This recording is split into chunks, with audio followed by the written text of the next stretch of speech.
So you can have walloping differences at the extremes despite most similarity at the middle. People don't understand that. But then the next thing is, okay, well, there are differences between men and women, personality-wise, apart from the biological ones. Are those caused by cultural differences? Hey, turns out we can answer that. How?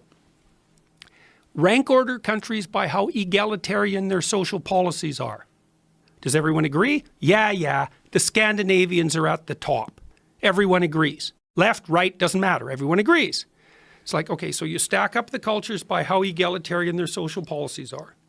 And then you look to see how big the differences are between men and women up that hierarchy of egalitarianism.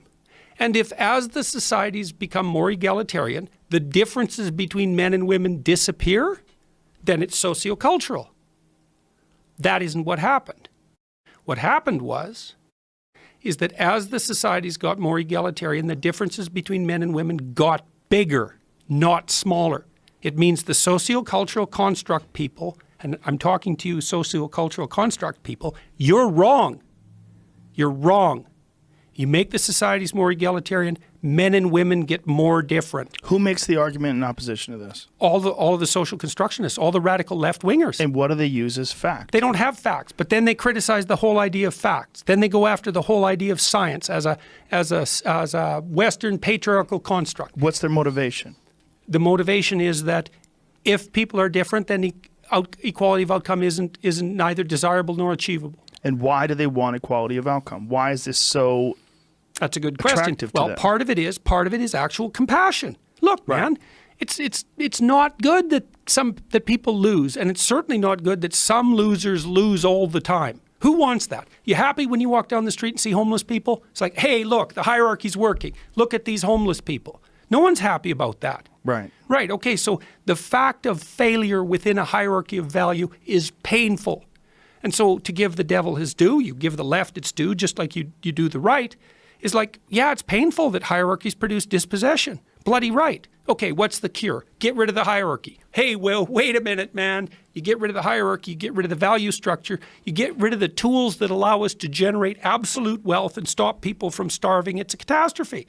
Okay, so there's the problem, you have to have the hierarchy. But then also, it isn't just compassion on the left. It's envy. It's like, okay, if I'm standing for the dispossessed, what makes me so sure that I'm not just standing against the successful? And maybe that's because I'm bitter and jealous and envious and resentful. And certainly it's highly probable. If you look at what happened in the leftist societies that tried to pursue utopia, and you don't read envy and resentment into that, you don't know the history. Because that's clearly the case. Why else did they become murderous? Well, this is the question. It's like, it's clearly the case that the Soviet Union, for example, was motivated by the desire for equality of outcome as a primary motivation. What happened? 25 million people were killed. Why? Why? Well, was it all compassion and love for the dispossessed? Or was it absolutely bitter resentment and hatred for anyone who had any shred of success whatsoever on any possible dimension of evaluation? So this compassion for people that aren't doing well, when utilized the wrong way or when approached the wrong way, leads to attacking people that do well. That's the danger of compassion. That's exactly. Well, look, what happens if you think, oh, look at how, isn't it lovely that the mother grizzly bear takes care of her cubs? Yeah, it's lovely, man, till you get between her and her cubs. Then it's not so damn lovely. And that's the flip side of that affiliative agreeableness. It's like if you're on my side, if you're the infant who's sheltering under my wings, it's like I'm the absolute epitome of maternal love and care. But if I've identified you as a predator, you better look the hell out. And that's playing out in our political landscape at a very, very rapid rate. That's the female side of totalitarianism, as far as I can tell, the feminine side of totalitarianism. And it's not just that. It's not just that agreeableness motivates aggression, because it certainly does. It's also that the envious and the resentful can use compassion as a camouflage for their true intent, which is to tear down anyone who has more than them. That's the why you notice, like, when there's discussions about the 1%, we already talked about this. Well, who's the 1%? Well, I'm in the park in New York demonstrating against Wall Street. Down with the 1%. It's like, wait a second. You're in the 1% there, Mr. Protester. No, you don't understand. The rich are those who have more money than me. Yes. Right, that's the definition. Who's rich? Someone who has more than me. Not me. It's like, well, why isn't the 1% North America?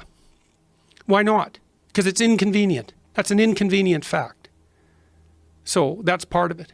But there's the envy and resentment. This is the real pathological end of the faux compassion that motivates the radical left. It's like, yeah, you like the poor, do you? What makes you think you just don't hate the successful? And that's a question. It's like, because you're not perfect, man. There's hatred in you. And the probability that it's more powerful than love is pretty damn high. So look to your own viewpoint before you go out there and try to fix the hierarchies of the world. Just exactly what it is that and it's worse. Like, look, in the Russian Revolution, for example, let's say, just for the sake of argument, that the first rung of revolutionaries were only driven by compassion. Maybe they were. But they all got killed. They got killed by the people who came after, and they weren't so interested in compassion at all. They were interested in ferreting out everyone who had a modicum of success on any dimension and doing them in. And that happened in wave after bloody wave. They killed all the successful farmers. Those were the kulaks. They killed all of them, rounded them all up, killed them, raped them, stole all their property, sent the remnants to Siberia, froze them to death. 10 years later, 6 million Ukrainians died because they couldn't raise crops.